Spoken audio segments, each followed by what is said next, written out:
Export சினிமாவில் இப்படி ரொம்ப விஷயம் வந்து பார்க்க பெற முடியும் பார்த்தீங்கன்னா, இப்போ கொஞ்ச நேரத்துக்கு முன்னாடியும் வந்து வனிதா விஜயகுமார் அவர்கள் ஒரு பரபரப்பாக ஒரு பேட்டி வந்து கொடுத்துருக்காங்க. ஸோ அந்த ஒரு பேட்டியில் இப்போ கரண்ட்டாக போயிட்டுருக்க ஒரு விஷயம் self respect Manimegalai versus Priyanka அந்த ஒரு விஷயம் பற்றி பயங்கரமாக நிறைய விஷயங்கள் சொல்லியிருக்காங்க. ஸோ பிரியங்கா கால் பண்ணி அழுத விஷயங்கள் ஆகட்டும், அதுக்கப்புறம் மணிமேகலைக்கு ஸ்ட்ரைட்டாகவே வந்து அந்த சொம்பு பற்றி பண்ணதெல்லாம் தவறான விஷயம் அப்படின்னு சொன்ன விஷயங்களாகட்டும், இந்த மாதிரி நிறைய பாயிண்ட்ஸ் வந்து அவங்க மென்ஷன் பண்ணியிருக்காங்க. அதில் ஹைலைட்டாக என்னென்ன சொன்னாங்க அப்படிங்கிறது போன வீடியோவில் வந்து நம்ம அப்லோட் பண்ணியிருக்கோம். ஸோ அதை வந்து பாருங்கள்.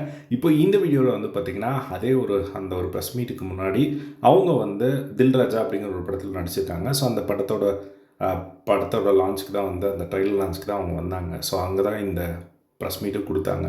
அது இப்போது அந்த ஃபங்க்ஷனுக்கு வந்துட்டு இருக்கும்போது அவங்களோட மாருதி காரில் வந்து வந்துட்டு இருந்திருக்காங்க. ஸோ அப்போது வந்து பார்த்திங்கன்னா ஒரு ஆக்சிடெண்ட் நடந்திருக்கு.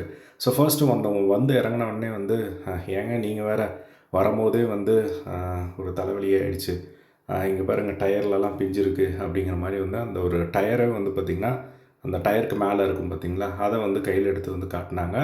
ஸோ எல்லாருமே ஷாக் ஆகிட்டாங்க, வரும்போதே ஆக்சிடெண்ட் ஆகிடுச்சு அப்படின்னு சொல்லி அவங்க ஷார்ட்டாக தான் வந்து சொல்லி முடித்தாங்க. அதுக்கப்புறம் தான் அந்த ப்ரெஸ் மீட் கொடுக்கும்போது டீட்டெயிலாக வந்து சொன்னாங்க என்ன ஆச்சு அப்படின்னு சொல்லிட்டு. ஸோ அவங்க கார் ஓட்டி வந்துட்டு இருந்தாங்களாம்.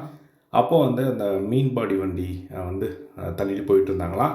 அப்போ அதில் இருக்கிற ஏதோ ஒரு விஷயம் வந்து பார்த்திங்கன்னா இந்த காரோட அந்த டயருக்கு மேலே மாட்டி அதை அப்படியே கொஞ்சம் இழுத்துருச்சான். ஸோ அதோட அந்த இடத்துல வந்து எதுவும் பெருசாக எதுவுமே நடக்கலை. அது இழுத்த உடனே வந்து அது லைட்டாக வெளியே வந்துடுச்சு. ஸோ அதுக்கப்புறம் ரோட்டில் போயிட்டு இருந்த யாரோ ஒருத்தர் தான் வந்து பார்த்திங்கன்னா ஹெல்ப் பண்ணி அதை கழட்டியே வந்து கொடுத்துட்டாங்களாம். அதை வந்து நல்லாவே உடஞ்சி போயிருந்துச்சு. ஸோ அதை வந்து கையில் எடுத்துகிட்டு வந்து அவங்க வந்து அந்த ப்ரெஸ் முன்னாடி வந்து அதை காட்டிகிட்டு இருந்தாங்க. ஸோ இதுதான் வந்து நடந்தது. பெருசாக யாருக்கும் எந்த ஒரு அசம்பாவிதமும் இல்லை அப்படிங்கிறத வந்து சொல்லியிருந்தாங்க. ஸோ இந்த ஒரு விஷயம் தான் வந்து வனிதா ஷேர் பண்ண ஒரு விஷயம். ஸோ இதே மாதிரி எல்லா ட்ரெண்டிங்கான அப்டேட்ஸும் தெரிஞ்சுக்க நம்மளோட சேனலை சப்ஸ்கிரைப் பண்ணி சப்போர்ட் பண்ணுங்கள். தேங்க்ஸ் ஃபார் வாட்சிங். Is by.